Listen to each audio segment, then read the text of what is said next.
В 1996 году население города Прово, штат Юта, составляло почти 100 тысяч человек.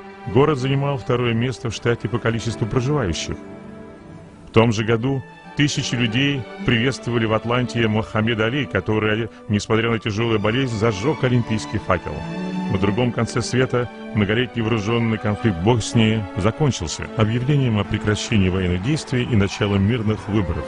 А в Англии неизвестная писательница Джоан Кэтлин Роулинг наконец нашла издателя для своей первой книги о юном волшебнике по имени Гарри Поттер.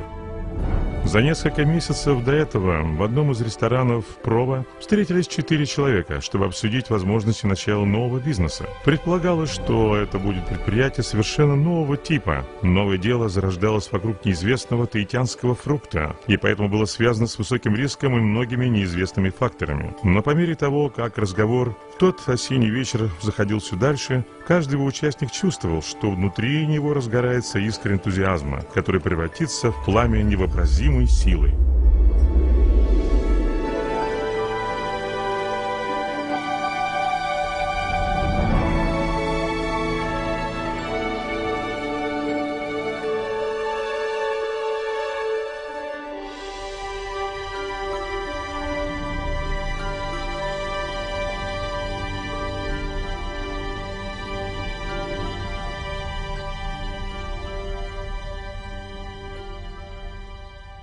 The genius of the free enterprise system is that an idea, simply one idea, can become an organization that provides livelihood for thousands and a product that can literally benefit millions.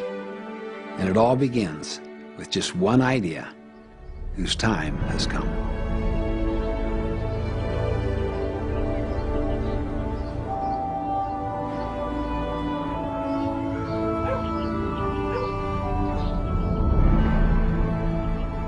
Именно такая идея родилась в умах Джона Восфорда и Стивена Стори. Являясь экспертами в области пищевой промышленности, Восфорд и Стори однажды познакомились с результатами исследования фрукта нони, известного среди таитян своими необыкновенными, полезными для здоровья свойствами. Не будучи полностью в этом уверены, они решили найти образцы фрукта. It was such a humble beginning at first, working out of a one-car garage and a little office in the back of the house. And then having this crude sample.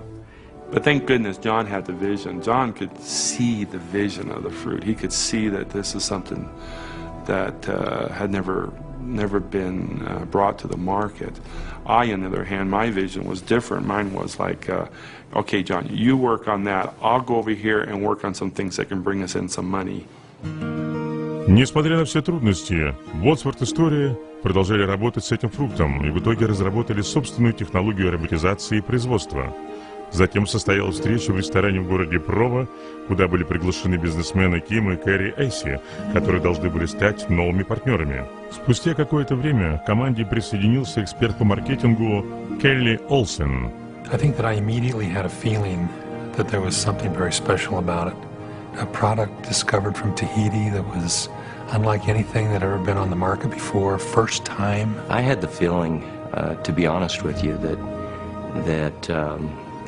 that I'd come home, and that this was something that was going to be very significant in my life. Also, my brother Kim and I were trying to do is to do something good that we could feel good as fathers. Both of us at the time were unemployed. And we were trying to find something that we could make honest, good income, and it was doing good for others. I believe that destiny brought us together. Each one of us have different backgrounds, different experiences, and we were able to come together in a united way, in a very powerful way. And I think that maybe this management team is the most powerful team that's ever been assembled in this industry. From a marketing perspective, it was a slam dunk. First product, first of its kind in the market, exclusive, history, benefits. All we had to do is build a company around this product, and we knew it would be successful. 1 июля 1996 года компания Моринда Incorporated, ставшая прародителем TNI, официально начала свою деятельность на небольшом складе в городе Линдоне, штат Юта. It was great to be a part of something that had a real mission. I mean, back then job titles really meant nothing. If something needed to be done in auto ship, everybody pitched in and helped out with auto ship. A card table was set up, and one of the interview questions was, do I play basketball? Then I also remember that we seemed to be able to always be munching on bagels and donuts. We knew everyone. I knew every person that worked at Taittian Noni International by name, and we not only spent time together at work, but we spent time together outside of work. A lot of people don't know this, but I got engaged at the Linden warehouse to my wife, who was also an employee of Taittian Noni International at the time. And the company started growing so fast, so rapidly, that we couldn't keep up with it. Suddenly we had to take some of the warehouse and put desks and chairs in it for people to answer the phone. Business was booming and increasing every single day. Some people would call the number and they would be put on hold for an hour at a time. And so we decided that we needed to shut the company down. This was a very dangerous move, but we couldn't keep up with it. And so just around Christmas time, just before Christmas, we shut the company down for 2 weeks so that we could train our people and get the operation up to speed so that we could handle the business that was coming our way. It was very exciting to be part of a company that you knew was going to go somewhere. It was a lot of hard work, late nights, long days. There was no weekends in the early part of this business. We didn't know what a weekend was, neither did those employees. Their dedicated service made this company what it is today. And some of them are still with us, and we're so grateful for them. Well, our first distributors are very dear to our heart because they are pioneers. They're the ones that started with us and have seen our company grow from a startup on a very tight budget and very meager facilities to the amazing success that it is today. And I'll tell you, nothing can match their vision and passion. But there was no furniture, only folding chairs. The whiteboard was up leaning against the wall. And I went out in the back, and there were several thousand bottles of this noni juice, this juice they're going to sell. And I said, a noni? What's a noni? I was on the phone night and day. And I would work at the company from 8:30 in the morning till 5:30 or whatever, and then I would go to my little kitchenette, a little hotel. I would buy little phone cards, and I would work off my phone in the hotel till 12 o'clock at night. It was constant. And so I began to see this thing coming. It was the stories that kept me moving forward. It was the stories that kept me saying, gotta get more product out, because the feedback that I was hearing from people about what the juice was doing just made you want to get out there and move more product. I had already promised my wife that I wouldn't sign up in anything, because when I left the home to go meet with them, she told me, if you sign up in anything, don't come home. I didn't want anything to do with this. But what got me, as a mom with 8 kids, Kerry got a call from his little son, Taff. I think he was about 7 years old then. And he excused himself so kindly and gently and took that call. And to me, that was the best thing he could have done as a mom, because that showed to me his family meant more to him than trying to get some new distributors.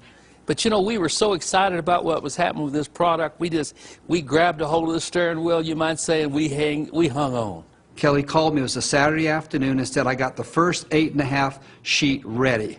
And I ran over to his house, rang the doorbell, his wife opened the door, I ran upstairs, and I grabbed their very first piece of literature that ever was printed by Taittian Noni International. It was called Morинda then. I grabbed that off of his printer and went home and started faxing it out to people. Because of the phone jams, so many people calling, people couldn't get their product ordered. And so they decided to open up the warehouse in the back and put 4 computers back there, you know, it's will call, and let people come and pick up their product. And I would go out there, and they would be 50-foot lines, 4 lines. It looked like Walmart. And I would go out there and talk to these people.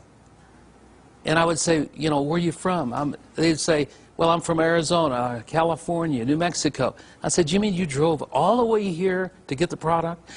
Yes, we got to have the product. And it was just snowballing. I mean, I'd run out and get the checks every month, and they'd be doubling and doubling and doubling. I said, wow, what do we have here? I'd never seen a company that had invested over $2 million in product before they sold their first bottle of juice. That really impressed me. we have 5 founders, and each one of them could run a company by themselves, but the 5 together are unstoppable.